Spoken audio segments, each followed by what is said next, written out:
खाली ठेवून द्या.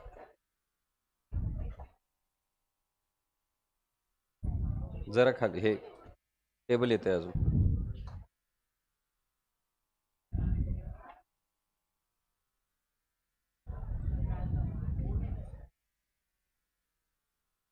खाली खाली, अजून खाली,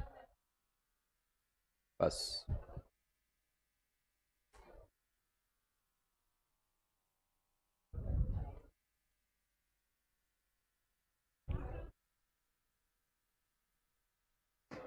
good evening.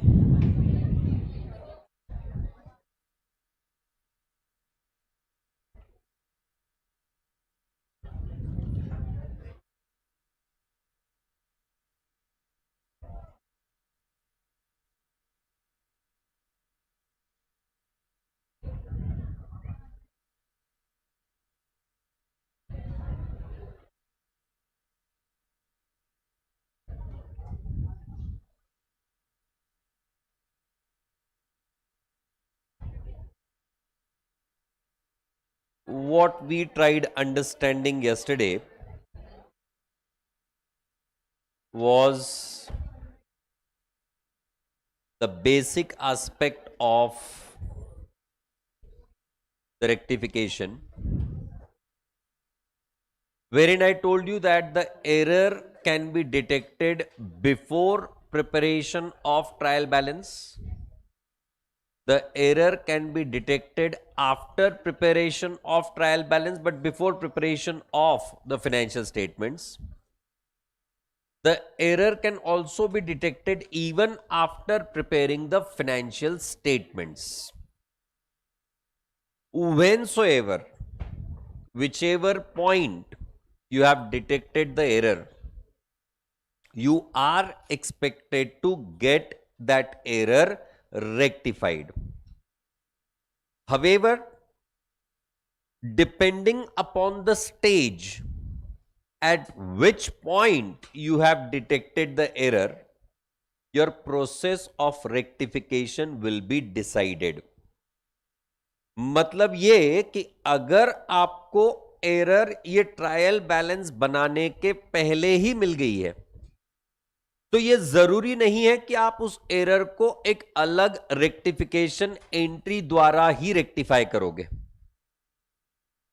Whereas if the error is detected after the preparation of trial balance, but you have already prepared, so you have not yet prepared the financial statements, that means you are trying to do the rectification of errors within the same financial year. आपने आपके financial records अब तक के close नहीं किए हैं, उसके पहले ही आप एरर्स को रेक्टिफाई करने की कोशिश कर रहे हो. In that case you will be rectifying all the errors with the help of the separate rectifying entry. यहां फर्क क्या होगा? अगर कोई ऐसी एरर है जिसकी वजह से सिर्फ एक ही अकाउंट अफेक्ट हो रहा है, तो उसका रेक्टिफिकेशन करते समय आप सस्पेंस अकाउंट यूज करोगे. हालांकि अगर किसी एरर में दो अकाउंट अफेक्ट हो रहे हैं, तो आप उस एरर को विदाउट सस्पेंस अकाउंट रेक्टिफाई कर दोगे. तीसरा, अगर हमें एरर एरर जो मिली है ये फाइनेंशियल स्टेटमेंट्स बनाने के बाद मिली है, किसी सब्सिक्वेंट फाइनेंशियल ईयर में 2022-23 में हमको 2021-22 की एरर मिल रही है. अगर ये सिचुएशन है तो उस एरर को भी रेक्टिफाई करना अनिवार्य है, पर उस एरर को रेक्टिफाई करने के लिए हमें हमेशा सेपरेट रेक्टिफाइंग एंट्री पास करनी पड़ेगी. अब ये जो हम लोग रेक्टिफिकेशन एंट्री पास करेंगे, इसका प्रोसेस वही होगा जो हम लोग पहले फॉलो कर रहे थे. फर्क कहां होगा? जहां जहां इनकम्स या एक्सपेंसेस इन्वॉल्व हो रहे हैं, जहां जहां income expense nominal accounts involve हो रहे हैं, उन नॉमिनल अकाउंट्स की जगह, उन इनकम्स, उन एक्सपेंस अकाउंट्स की जगह हम लोग profit and loss adjustment account को उपयोग में लाएंगे. क्यों? as far as the real and personal accounts are concerned, we carry forward the balances thereof from one year to another. अगर हमारे पास कोई डेटर का अकाउंट है, किसी क्रेडिटर का अकाउंट है, कोई सप्लायर का अकाउंट हम लोग बना के बैठे हुए हैं, तो उनके बैलेंसेस हम लोग एक साल से दूसरे साल कैरी फॉरवर्ड करते हैं.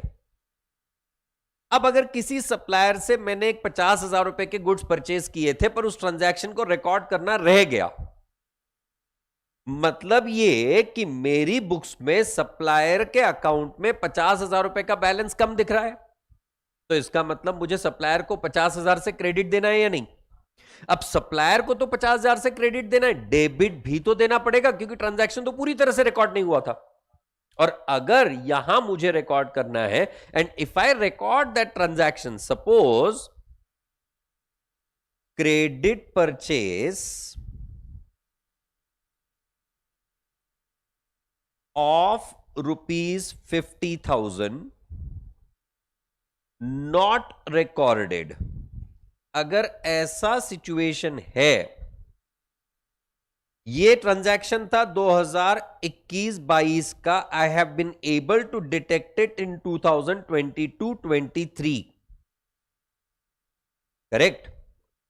अब अगर ये सिचुएशन है, तो मैंने ट्रांजैक्शन रिकॉर्ड करनी चाहिए थी. अगर मैं सेम ईयर में रिकॉर्ड कर रहा होता, तो purchase account debit to supplier account, ये ट्रांजैक्शन मैंने रिकॉर्ड कर दी होती, if I would have got it rectified within the same financial year. अब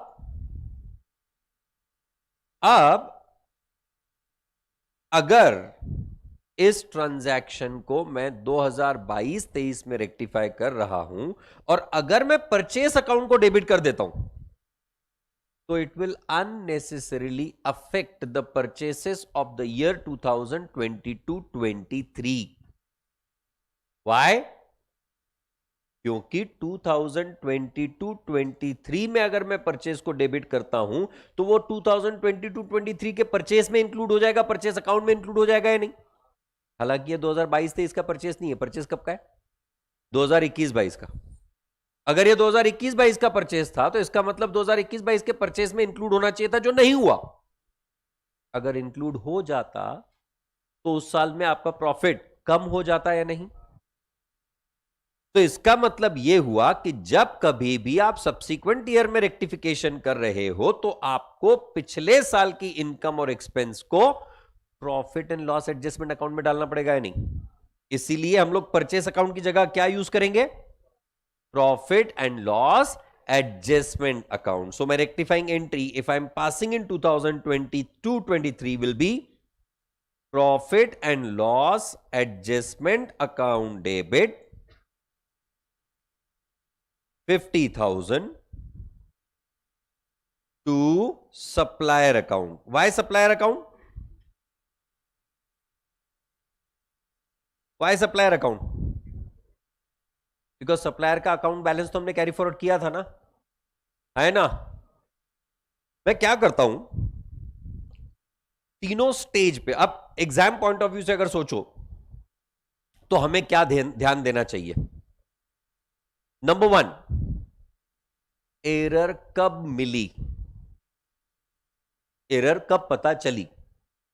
ट्रायल बैलेंस के पहले, बाद में, फाइनल अकाउंट्स के बाद में. 3 स्टेजेस. एरर्स कब मिली. दूसरा, एरर कब हुई,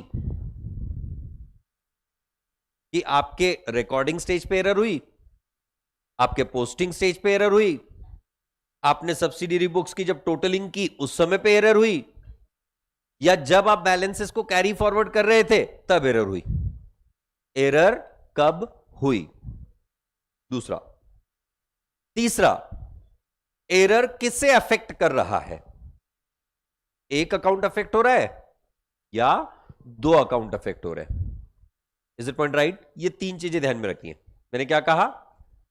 एरर कब मिली, गलती कब हुई, और गलती कितने अकाउंट्स को अफेक्ट कर रही है. एक अकाउंट को अफेक्ट कर रही है या दो अकाउंट को अफेक्ट कर रही है।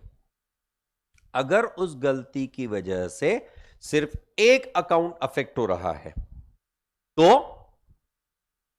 Before trial balance no rectifying entry, rectification within the respective account.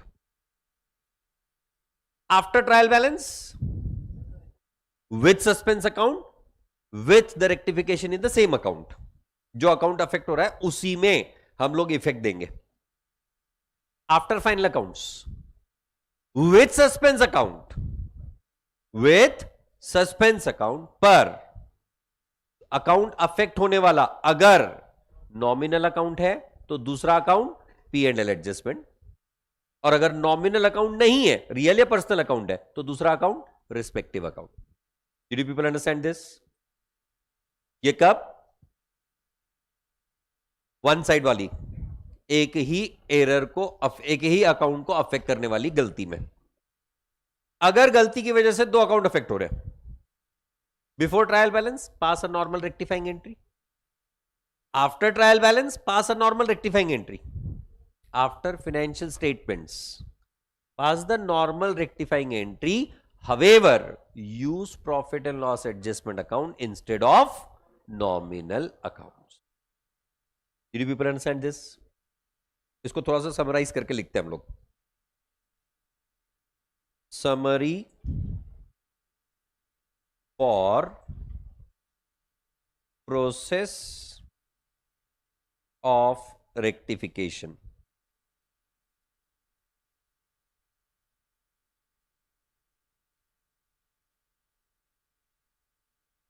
तीन column,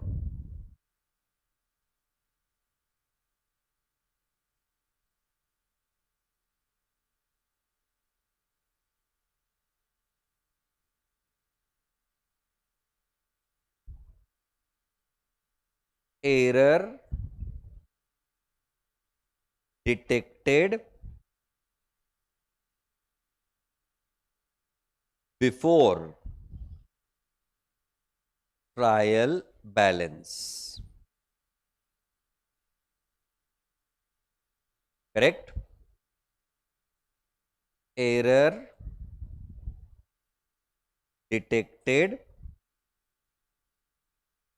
after trial balance and error detected after financial statements.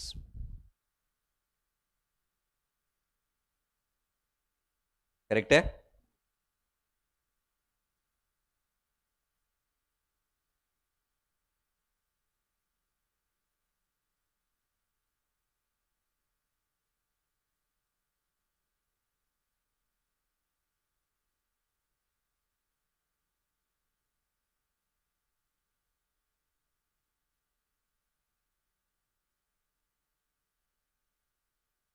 पहला क्या मुद्दा था? पहला क्या था? Error affecting only one account, error affecting only one account. If this is the case, no rectification entry.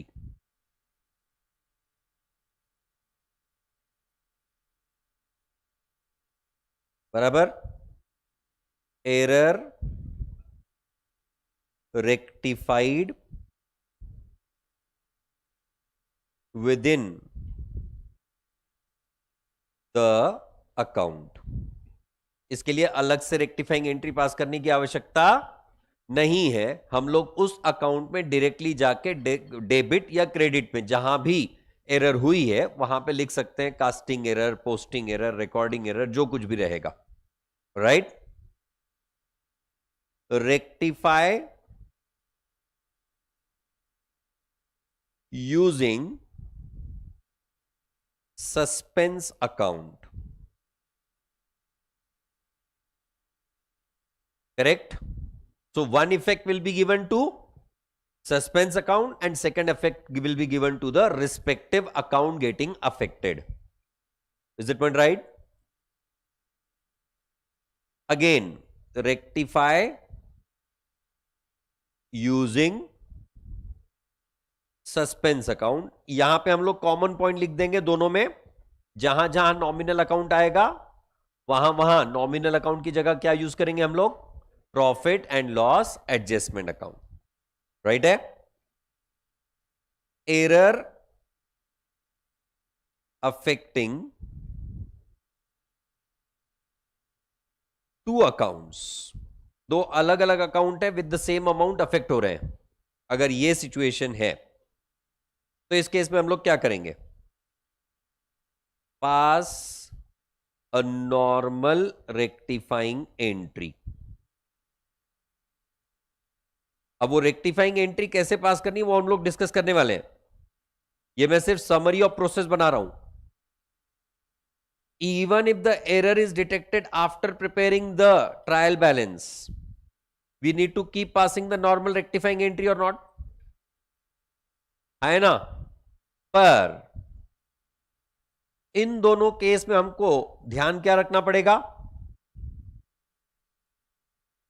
If error involves nominal account, then use what? Profit and loss adjustment account. Am I clear with everyone?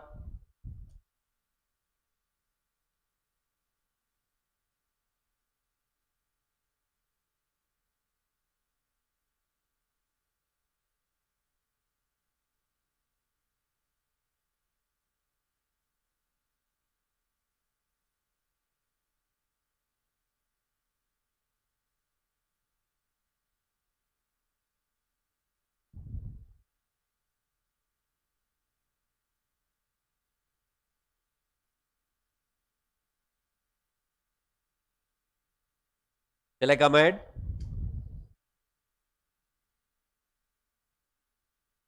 We'll first do certain examples using the two accounts. The errors which are affecting two different accounts.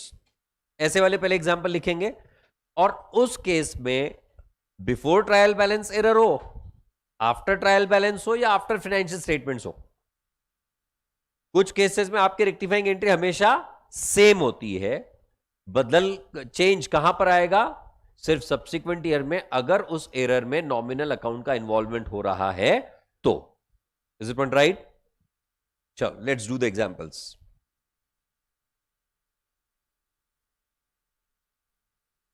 एक काम करो, example तुम लोग लिखो, answer मैं लिखूंगा. Right? Let's not waste the time in that. Write down. Cash paid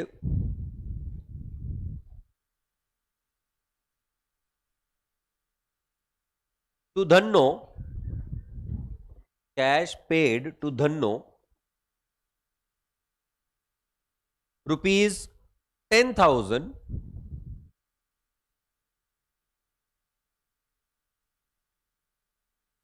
was not recorded. Was not recorded. अब आपके बुक्स में ट्रांजैक्शन को रिकॉर्ड किया जाना चाहिए था as Dhanno account debit to cash account, but was not recorded. मतलब न धन्नो को डेबिट किया गया न कैश को क्रेडिट किया गया. अब Dhanno is a personal account, right, and cash is a real account. तो चाहे आप इस एरर को सेम ईयर के ट्रायल बैलेंस बनाने के पहले वाली सिचुएशन में रेक्टिफाई करो, चाहे आप इसे ट्रायल बैलेंस बनाने के बाद रेक्टिफाई करो, या आप फाइनेंशियल स्टेटमेंट्स बनाने के बाद रेक्टिफाई करो, the rectifying entry in all the three situations will remain same as what? Dhanno account debit account debit 10,000 to cash account 10,000. Why am I supposed to pass the rectifying entry even if I am rectifying it before the preparation of trial balance? Because there are two different accounts getting affected in this error or not. और क्योंकि दो account involve हैं इसीलिए इस particular rectification entry में suspense account नहीं आया. अगर यहां सिर्फ धन्नो का अकाउंट अफेक्ट हो रहा होता, अगर सिर्फ कैश का अकाउंट अफेक्ट हो रहा होता तो हमने सस्पेंस अकाउंट यूज किया होता.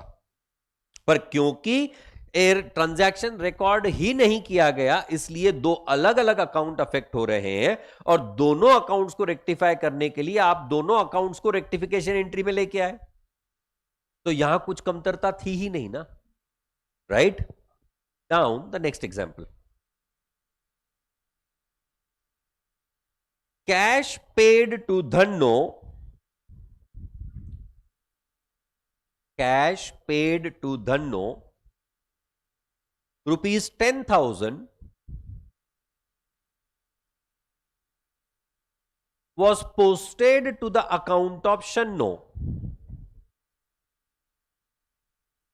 was posted to the account of Shanno.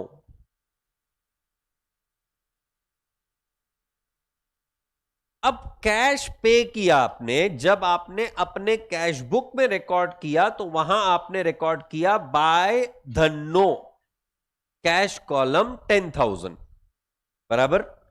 यहां से आप 10,000 रुपए लेके निकले. कहां से? कैश बुक से. जाते जाते पहले शन्नो मिल गई, उसको दे दिया आपने. डेबिट किसको करना था? धन्नो को. डेबिट किसको कर दिया? शन्नो को. अब क्या करना पड़ेगा? शन्नो का डेबिट कैंसल करना पड़ेगा और धन्नो को डेबिट देना पड़ेगा या नहीं. मतलब क्या हुआ? वापस दो अकाउंट अफेक्ट हो रहे हैं या नहीं. तो इवन इफ हम लोग रेक्टिफाइंग एरर रेक्टिफिकेशन ये ट्रायल बैलेंस के पहले कर रहे हैं फिर भी हमको इसकी रेक्टिफिकेशन एंट्री पास करनी पड़ेगी. करेक्ट. ट्रायल बैलेंस के बाद तो हमें रेक्टिफिकेशन करना ही है पर सस्पेंस यूज नहीं करेंगे. क्यों सस्पेंस यूज नहीं करेंगे? Because there are two different accounts getting affected. आया ना. और तीसरा, even if we are rectifying it in the subsequent financial year फिर भी हमारा रेक्टिफिकेशन एंट्री सेम रहेगा. क्यों? क्योंकि दोनों के दोनों पर्सनल अकाउंट अफेक्ट हो रहे हैं जिनके बैलेंसेस परिवर्तित किए जा सकते हैं. आया ना. So again my rectifying entry will be what? Dhanno account debit rupees 10,000 to Shanno account 10,000. Is it point right? And on the next example, I hope I'm going good online. हाँ देखो,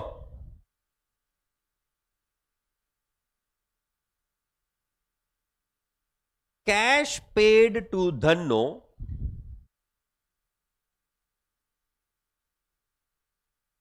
rupees 10,000 was not posted, was not posted. Cash paid to Dhanno rupees 10,000 was not posted. क्या ऐसा कहा गया कि इसकी cash book में entry नहीं हुई? What do you mean by not posted? जहां कहीं भी इस ट्रांजैक्शन को रिकॉर्ड किया गया था वहां से जो कुछ भी पोस्टिंग इफेक्ट देने थे वो नहीं दिए गए. That is the meaning of this particular statement और नॉट. तो इसका मतलब यह हुआ कि अगर कैश पे हुई तो कैश कहां रिकॉर्ड होगी? कैश बुक में. कैश बुक में कहां रिकॉर्ड होगी? कैश बुक के क्रेडिट साइड में आपने लिखा होगा क्या? By Dhanno in the cash column 10,000. अब एक बार आपने कैश बुक के क्रेडिट साइड में अगर ट्रांजैक्शन को रिकॉर्ड कर दिया, मतलब कैश अकाउंट तो क्रेडिट हो चुका है ना, पर वहां से आपने वो पैसा ले जाना था। कहां? धन्नो के अकाउंट में जा रहे थे, बीच में एकदम वो गिर गया और आप धन्नो तक पहुंच ही नहीं पाए। तो इसका मतलब क्या हुआ? Cash is credited but Dhanno account is not debited. अब अगर मैं इस एरर को बिफोर ट्रायल बैलेंस रेक्टिफाई कर रहा हूं तो क्या रेक्टिफिकेशन एंट्री होगी? Before trial balance no separate entry. Instead, I'll do what? Will be written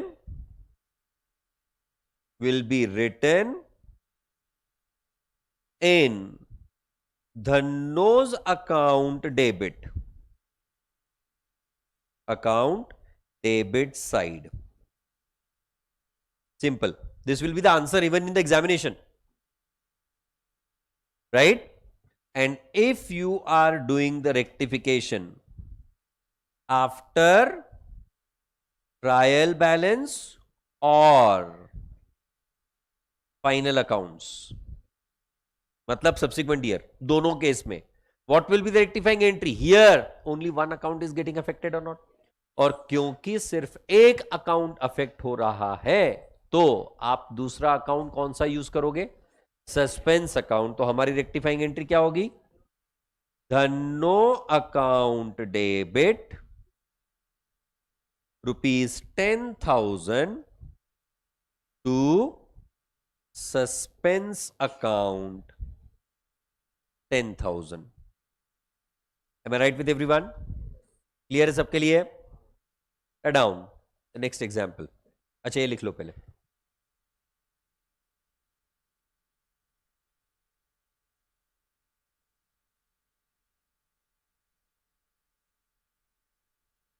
I have shared already the questions on the group. उसके बारे में हम लोग कल चर्चा करेंगे। 4 मैं सॉल्व करूंगा, 10 आप सॉल्व करोगे।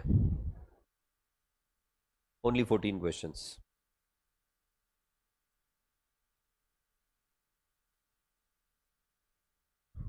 पहले खुला बोल दिया हुआ ज्यादा सही रहता है, पता है क्या? हाँ, क्योंकि लोगों ने वैसे भी नाम रखना है, वैसे भी नाम रखना है, तो पहले क्लियर किया भाई मैं 4 ही सॉल्व करूंगा। हाँ, क्योंकि मेरे को सीए बन के 20 साल हो गए अब, है ना? तुमने तो अभी तक स्टार्ट करना है सीए बनना।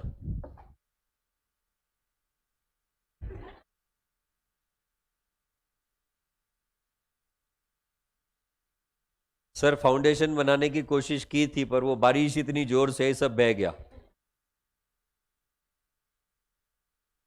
असो लिखो।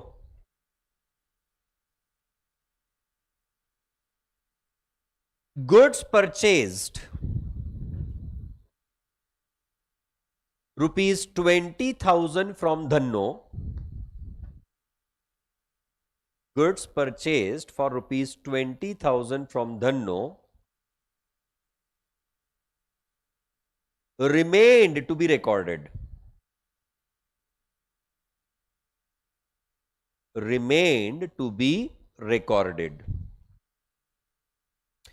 अब ऑब्जर्व करो, रिमेन टू बी रिकॉर्डेड मतलब आपने दोनों इफेक्ट नहीं दिए वापस, तो इसका मतलब रेक्टिफिकेशन एंट्री आएगी, चाहे आप ट्रायल बैलेंस के पहले रेक्टिफाई कर रहे हो, चाहे ट्रायल बैलेंस के बाद, चाहे फाइनेंशियल स्टेटमेंट्स के बाद। फर्क कहां आएगा? जब आप इस एरर को सेम फाइनेंशियल ईयर में रेक्टिफाई कर रहे हो, मतलब कि बिफोर ट्रायल बैलेंस और after trial balance but same financial year, तो आपकी रेक्टिफिकेशन एंट्री क्या होगी? Purchase account debit to Dhanno account, बराबर है। पर अगर इस एरर को आप सब्सिक्वेंट ईयर में रेक्टिफाई कर रहे हो तो परचेज अकाउंट नहीं आ सकता, उसकी जगह क्या आएगा? P&L adjustment account. क्या धन्नो सस्पेंस में कन्वर्ट हो जाएगा? नहीं, धन्नोज account will remain as it is और not. So if we are rectifying the error within the same financial year, that is before or after trial balance, in that case my rectifying entry will be what? Purchase account debit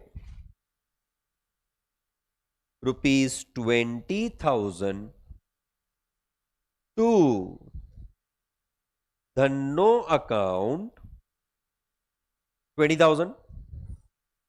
Whereas if I am doing the rectification after final accounts, मतलब subsequent financial year, तो यहां मेरी rectifying entry क्या होगी?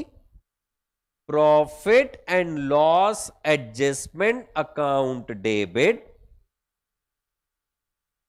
20,000 to Dhanno account 20,000. Is it point right? Clear है सबके लिए? Write down the next one. Purchase of rupees 20,000. Purchase of rupees 20,000 from Dhanno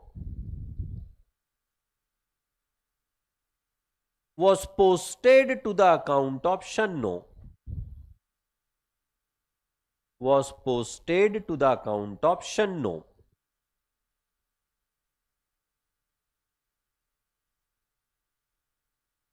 आपने परचेस अकाउंट का रेफरेंस लिखना चाहिए था धन्नो के अकाउंट में credit side as by purchases 20,000 की जगह, वहां तो नहीं लिखा, की जगह कहां लिख दिया? शन्नो के अकाउंट में क्रेडिट साइड में लिख दिया बाय परचेसेस 20,000. धन्नो ने फोन किया, हे ब्रो, हमने फोन कट कर दिया. ब्रो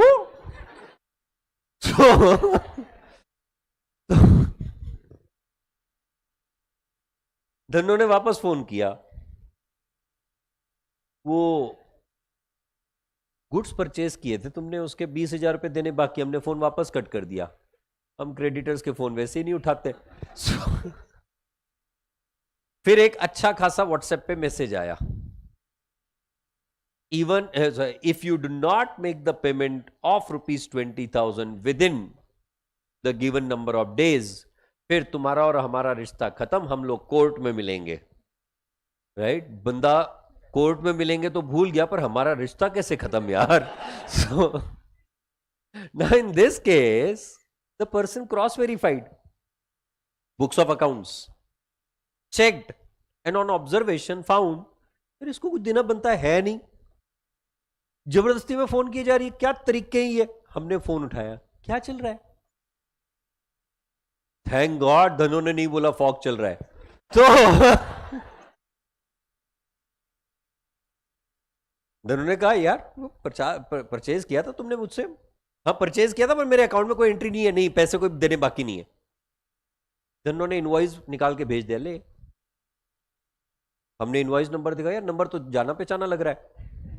हम गए हमारे परचेज बुक में चेक करना चालू किया नंबर, एंड वी फाउंड, हाँ यार धन्नो से 20,000 का परचेज. वहां से चेक किया, भाई परचेज बुक से जाना चाहिए था धन्नो के अकाउंट के क्रेडिट साइड में. धन्नो के अकाउंट में क्रेडिट गया नहीं, उसकी जगह पेज नंबर जो दिखा वहां पेज पे गए तो, और ये तो शन्नो है. यार चलते फिरते बंदे बदल दोगे, कैसे होगा? अब क्या करना पड़ेगा? शन्नो से वो पैसे वापस लेने पड़े. शन्नो को पैसा नहीं दिया था, सिर्फ क्रेडिट किया था, तो शन्नो का क्रेडिट कैंसिल करना पड़ेगा और वो क्रेडिट धन्नो को देना पड़ेगा या नहीं. Right? Will you be able to do something like this? Suppose ये शन्नो का अकाउंट है और ये धन्नो का अकाउंट है. यहां आपने लिखा था बाय परचेस, कितना? 20,000 बराबर, लिखना कहां था? शनो के अकाउंट। सर लाइफ सिंपल है sir, done. Will you be able to do something like that? Will be required to pass the rectifying entry और नॉट? शन्नो के अकाउंट में गलत क्रेडिट चला गया, गलत क्रेडिट को कैंसिल करने के लिए शन्नो को डेबिट करना पड़ेगा और एक्चुअल क्रेडिट जिसे देना था उसे क्रेडिट करना पड़ेगा या नहीं? तो in this case if I am passing the rectifying entry, whether it is before preparation of trial balance, after preparation of trial balance, or even after preparing the financial statement, my rectifying entry is going to remain same. क्यों? अब purchase तो involve ही नहीं हो रहा है। अब कौन सा अकाउंट इन्वॉल्व हुआ? सिर्फ धन्नो और शन्नो का अकाउंट। इसीलिए सब्सिक्वेंट ईयर में भी रेक्टिफाई करते समय मेरी रेक्टिफिकेशन एंट्री सेम है। Are you able to understand the concepts? So I'll pass the rectifying entry as what? Shanno account debit 20,000. Beta, without figures the thing does not get completed. To Dhanno account 20,000. Do not lose your sight or focus from the figures. Otherwise accounts won't match ना, balance sheet कैसे tally होगा? हाँ, बाकी मतलब बाकी सब तो वो मैं है, कल बताया था ना।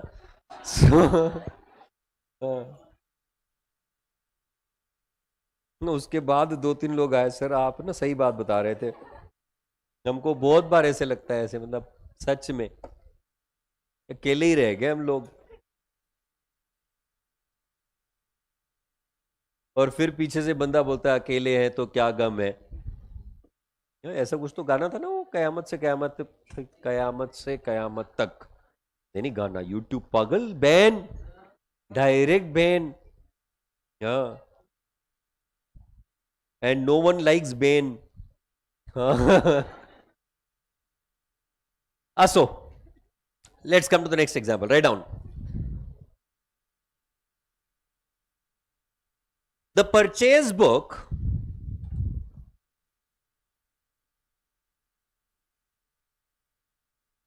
for April month was overcast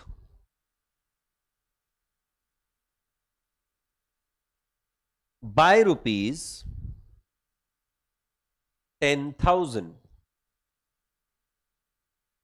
Purchase book for the month of April was overcast by rupees 10,000. अब अगर आपने परचेज बुक की टोटल गलत ले ली, डज दैट मीन क्रेडिटर्स के अकाउंट को भी गलत अमाउंट जाएगी? क्रेडिटर्स को हम लोग टोटल पोस्ट नहीं करते, creditors are credited with individual transactions from the purchase book और नॉट। कल बताया था, प्रूफ प्रूफ प्रूफ प्रूफ, नहीं proof. See, the creditors are credited with the individual amounts, but the purchase account is debited with the total of purchase book or not. अब अगर आपने purchase book की total लेते समय 10,000 रुपए से total ज्यादा ले ली, डज नॉट मीन कि आपके क्रेडिटर्स भी 10,000 रुपए से बढ़ गए। क्रेडिटर्स तो बेचारे उतने ही रहे, आपने खर्च बढ़ा दिए, करेक्ट? अब इससे अगर आप ट्रायल बैलेंस बनाने के पहले रेक्टिफाई कर रहे हो, बिफोर ट्रायल बैलेंस अगर रेक्टिफिकेशन हो रहा है, only one account getting affected और not, will you be passing any rectifying entry? क्योंकि परचेज अकाउंट अब तक जिंदा है, राइट? टाइगर के जैसा, टाइगर जिंदा है ना? हाँ बताया ना। अच्छा टाइगर आ रहा है, अबे किसी के भाई किसी की जान।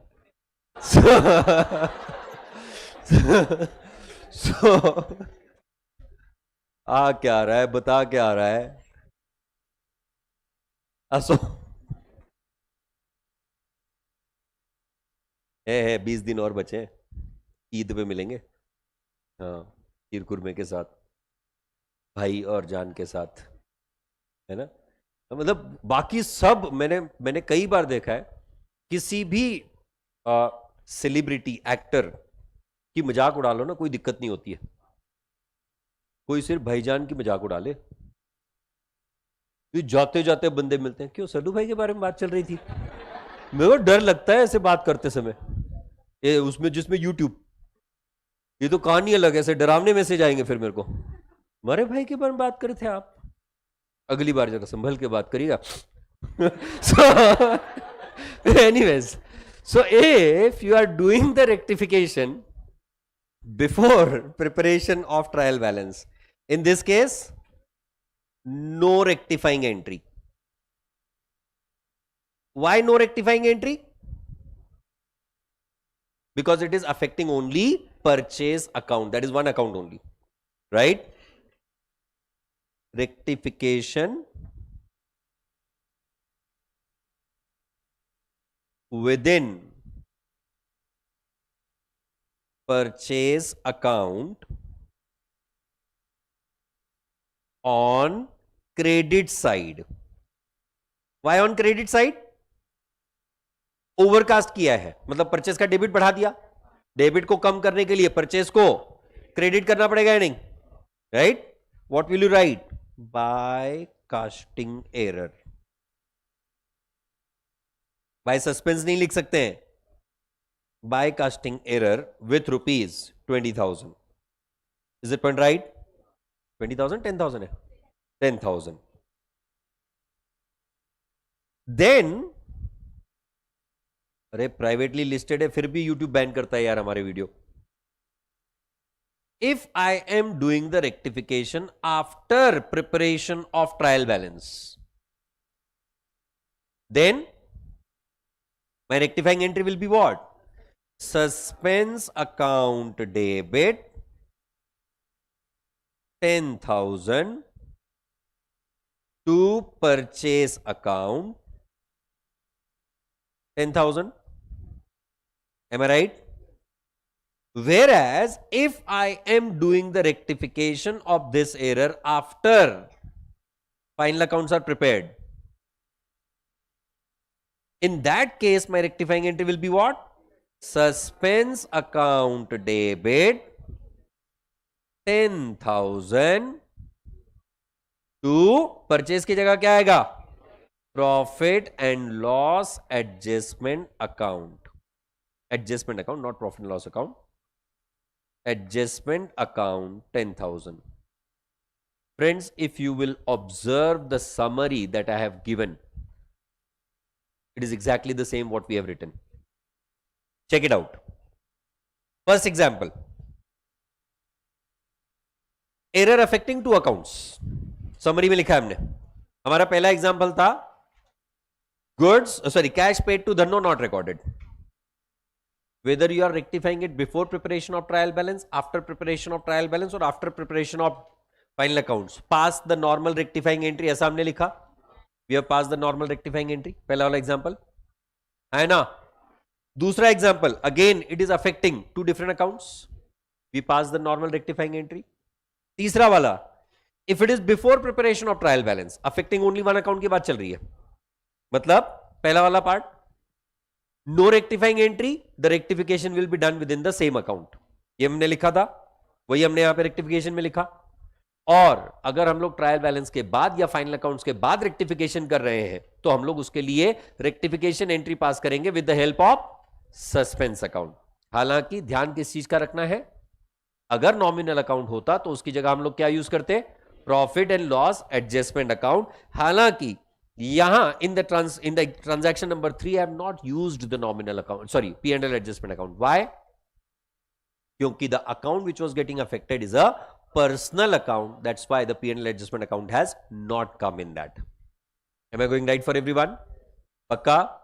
दूसरा, अगर एरर दो अकाउंट्स को अफेक्ट कर रही है और अगर आप सेम फाइनेंशियल ईयर में रेक्टिफाई कर रहे हो, बिफोर हो या आफ्टर हो ट्रायल बैलेंस के, आपकी रेक्टिफिकेशन एंट्री हमेशा सेम रहेगी. क्या? Respective account to respective account. बराबर जैसे यहां पे हमने purchase account to Dhanno account entry लिखी. वेयर एज अगर उस एरर में नॉमिनल अकाउंट इन्वॉल्व हो रहा है, सब्सिक्वेंट ईयर में भी नॉर्मल रेक्टिफाइंग एंट्री आएगी। फर्क कहां पड़ेगा? Instead of nominal account, instead of income, instead of expense, will be using profit and loss adjustment account. That's what we did in here. We have passed the rectifying entry as what? Profit and loss adjustment account debit to Dhanno account rupees 20,000. हालांकि अगले वाले example में वापस कहानी हो गई, दो account affect हो रहे हैं, none of the account is nominal account. इसलिए हर सिचुएशन में before trial balance, after trial balance, after final accounts, हमारी रेक्टिफाइंग एंट्री सेम है। करेक्ट है? वेयर एज लास्ट केस में क्या हुआ? बिफोर ट्रायल बैलेंस वाली रेक्टिफाइंग सेम अलग है, आफ्टर ट्रायल बैलेंस वाली रेक्टिफिकेशन अलग है, और आफ्टर फाइनल अकाउंट वाली रेक्टिफिकेशन वापस अलग है। तीनों में अलग अलग सिचुएशंस हैं। क्यों? नॉमिनल अकाउंट इन्वॉल्व हो रहा है और वन साइडेड एरर है, एक ही अकाउंट अफेक्ट हो रहा है। तो इसलिए जब हम लोग बिफोर ट्रायल बैलेंस इस एरर को रेक्टिफाई करने की कोशिश कर रहे हैं, तो हम लोग क्या कर रहे हैं? No rectification entry within purchase account will go on the credit side, will write by casting error 10,000। हालांकि आफ्टर ट्रायल बैलेंस अगर इस एरर को रेक्टिफाई कर रहे हैं, तो हमने क्या किया? Suspense account debit to purchase account 10,000। और अगर हम लोग इसी एरर को आफ्टर फाइनेंशियल स्टेटमेंट रेक्टिफाई कर रहे हैं, तो हम लोग क्या कर रहे हैं?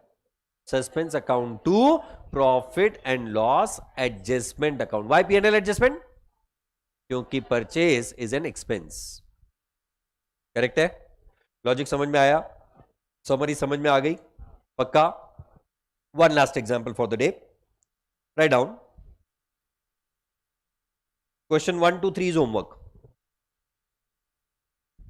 भेजा है ना शीट? हाँ. Question 1, question 2, question 3 is homework. हाँ. सर आपने कहा था ना 4 आप सॉल्व करोगे। मैंने ऐसे थोड़ी कहा था कि पहले 4 मैं सॉल्व करूंगा। तो yes. Write down. Cash paid to Dhanno. Sir आज का पूरा दिन धन्नो के साथ ही निकल गया। Cash paid to Dhanno rupees 12,000 towards salaries. Towards salaries is debited to traveling account. Is debited to traveling account. बंदे को लगा ये भी खर्च धन्नो के साथ में घूमने का ही है। तो well, cash paid to Dhanno rupees 12,000 is been debited to traveling account. Payment किस चीज के लिए की थी? Salaries. In a cash transaction, if the purpose and person both are given, what is more important? Purpose. Dhanno will not come in picture at all. The accounting entry should have been what? Salaries account debit to Dhanno account. Correct or not? कितने लोग थे रे हाँ बोलने वाले? तो सिर्फ मुंडे हाँ सर, हाँ sir.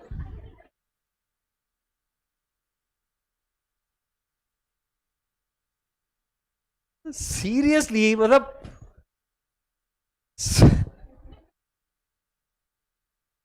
Salaries account debit to cash account, ये एंट्री होनी चाहिए थी। हमने एंट्री क्या की? ट्रैवल कैश पेड ही है। हाँ, सिर्फ दिल ऐसा करता है कि काश हमारे पास भी होता कैश पेड।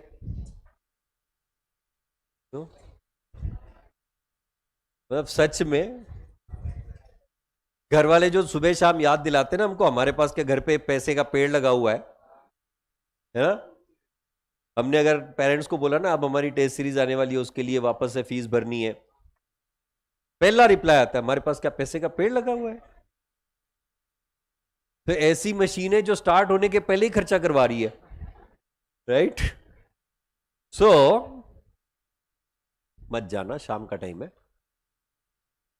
सो मत जाना। हाँ, the correct entry should have been salaries account debit to cash account 10,000, sorry 12,000।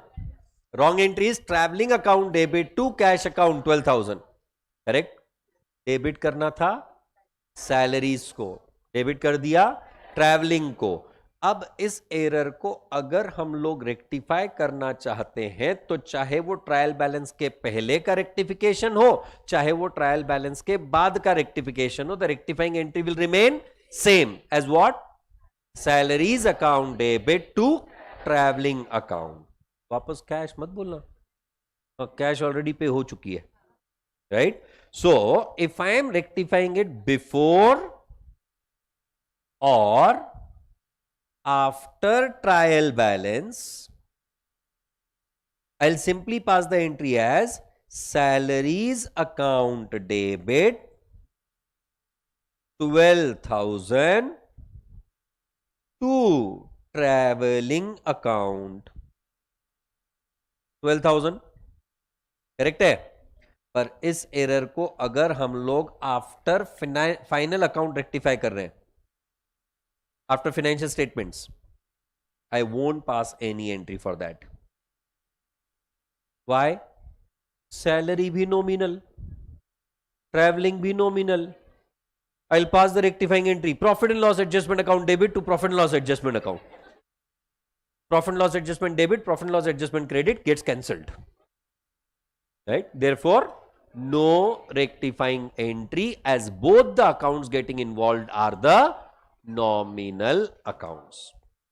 Did you people understand the concept right? Pakka? Therefore, question number 1, question number 2, question number 3 are home exercise. We'll be meeting tomorrow. That's it. Thank you. Bye-bye.